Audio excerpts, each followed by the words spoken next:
Quand on parle du barrage de Kandaji, on est seulement focalisé sur la construction du barrage.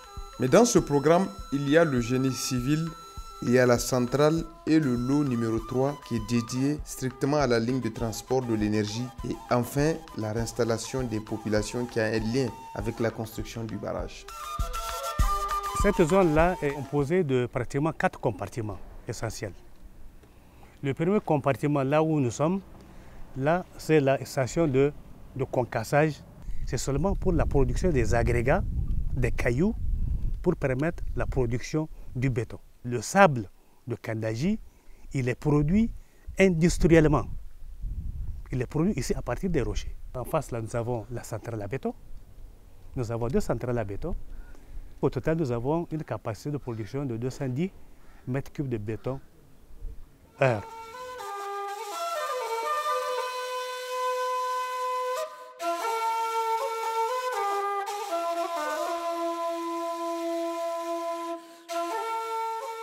Le site de Kandaji a la particularité d'avoir 2 bras. Le fleuve a 2 bras. Un bras secondaire qui est là, c'est ce qu'on a ici, et un bras principal qui est là, c'est ce qu'on a ici. La phase 1, qui a consacré à faire tous les aménagements au niveau du bras secondaire du fleuve. Ces aménagements ont consisté à construire le pont, on coupe le fleuve, on assèche et on commence à travailler à l'intérieur, à l'abri des 2 bâtards d'eau. On a eu à faire une élévation du barrage en béton compacté au rouleau jusqu'à la côte 208.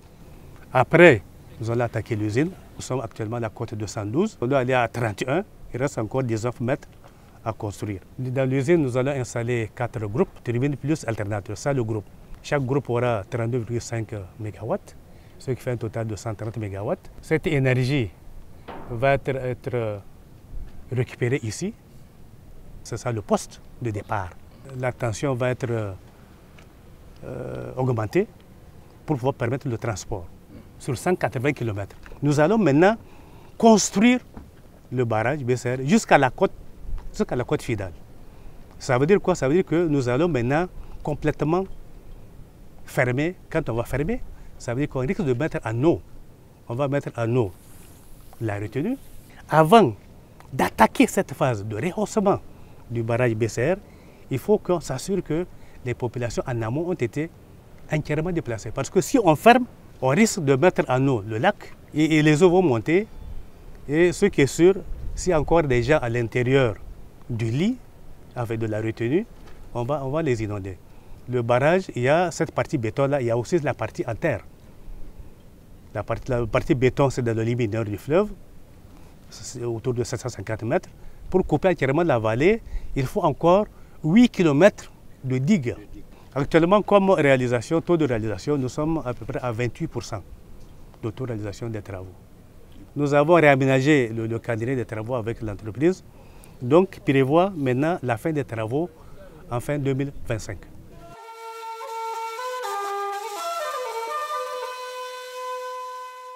J'ai effectué 2 missions sur le chantier. Et ce que nous avons remarqué sur le chantier, le travail évolue et ça tend vers un résultat positif. Et moi, j'espère qu'une fois finis ces travaux, vraiment, toute la région va en bénéficier. Et nos populations aussi, qui sont près, qui ne sont pas loin de ce barrage, vont beaucoup profiter des fruits que vont apporter cette construction du barrage de Kandaji. La réinstallation des populations est une sous-composante de la composante mise en œuvre des mesures de sauvegarde environnementale et sociale. Elle est extrêmement importante et sa mise en œuvre constitue un défi de taille pour le barrage de Kandaji. Pour réussir cette réinstallation, il a fallu la faire en 2 phases. Cette réinstallation concerne une population de plus de 60 000 personnes. Toute la ville de Ayerou est concernée ainsi qu'une vingtaine de villages. Ici, la première phase a concerné les populations qui habitaient sur le site même, choisies pour la construction du barrage. Elles ont été réinstallées en 2016 et cette activité a été auditée par les partenaires pour voir ce qui a marché et ce qui n'a pas marché réellement. On peut dire globalement, cette réinstallation a été satisfaisante, quand bien même il y a quelques insuffisances. Cette réinstallation a été exécutée de façon participative avec les populations. Dans toutes les étapes de prise de décision jusqu'à la plénitude de leur réinstallation, ces populations ont été associées. Goyomo irkane idi izanke kango gudula imenda meno go goyi izanke halmantin yammani ko isinda go kulki gate ko yara wati ni wodi mo tontaneno ina bare hugay nesi inino hugay noro wati ni na bare ha ngay no go cin wor bare no go cin ngay bonse bare ne imino de ngay no go cin ngay bonse ngay moy sobe kandil se batogo wato kon bare bar kur kon gonda tira kulina no zambar waranka idan ga mota haya kanga to non i kondi nongo fo irman bano di nongo lumbo ka suba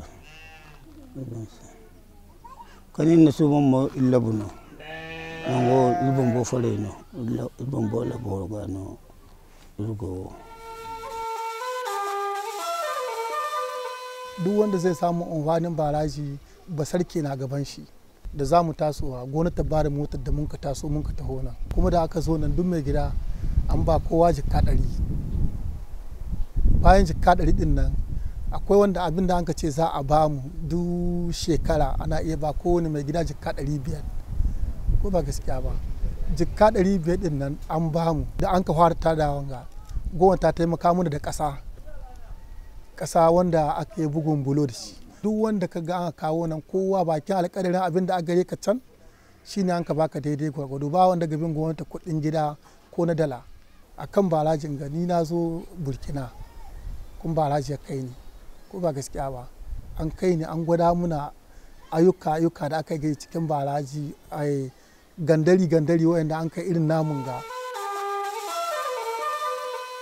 barajo kini tunan dikkande ne wo dai alhamdulillah iddo avantage kaina zam kirgo no din dai idi isa mayo ganirgo e puis gudron ngombo ga more ir college mo zan kai kyau ka dedi ko ayur kate kingai college banandi amma ne alhamdulillah irga na kanewo idi college go ne da gabu zan kai kyau no din ni zan kamu biyan do suba mu kai gabu min ga kyau yangote ama way makkani dokkani wodi hinni avantage fo iri kayni ni no jardin ya jardin irum koy mi jardin ayte du bon ni jardin wote dai ba dai a hoy kasar dai borsigen dai no men waro kan go waga agin na fakay no fo. La deuxième phase, la plus cruciale et importante, est actuellement en préparation. Il s'agit du processus des études prioritaires. Et en train d'être réalisé, les sites ont été identifiés en concertation avec les populations. Les dispositions d'une bonne réussite vont être prises en tirant les leçons de tout ce qui s'est passé lors de la première phase. À partir du mois de mars 2023, les levées topo des champs et des espaces et même le plan de nouveaux villages va sortir. Après ça, il y aura les contrats qui seront faits, et il y aura les DAO qui vont être tombés. Il y a tout un processus qui va faire en sorte qu'il y ait déjà la construction et puis la délocalisation des personnes. Depuis 2017, je crois bien, ils avaient un premier recensement et que ce recensement aujourd'hui, compte tenu du fait que les populations ont évolué, il y a à peu près 12 000 et quelques réfugiés qui sont venus, 12 000 et quelques déplacés qui sont venus, internes bien sûr, ce qui fait que la population d'Ayoru a augmenté à peu près de 25 000 personnes et qui influe sur les secteurs sociaux de base. En même temps, ça influe sur normalement l'espace qui sera utilisé pour la nouvelle ville d'Ayoru et qu'il fallait le prendre en compte. Le barrage, une fois réalisé, va beaucoup aider la population. Le barrage est à 15 km d'Ayoro. Au moins, tous les 3 mois, qu'ils arrivent à faire des sensibilisations. Voilà, chef, ce qu'il faut dire à la population. Voilà. Nous ne les avons pas oubliés. C'est ce que nous voulons. Le programme Kandaji travaille à améliorer la communication, notamment la communication communautaire pour que les populations soient plus sensibilisées, plus participatives, plus disponibles, plus informées pour apporter leur contribution à la mise en œuvre de ce programme qui est aussi le leur. Nous voulons que le barrage soit réalisé la date prévue. Nous sommes vieux, nous avons travaillé pour le barrage, nous voulons au moins le premier jour où on va dire que l'eau a coulé sur le barrage.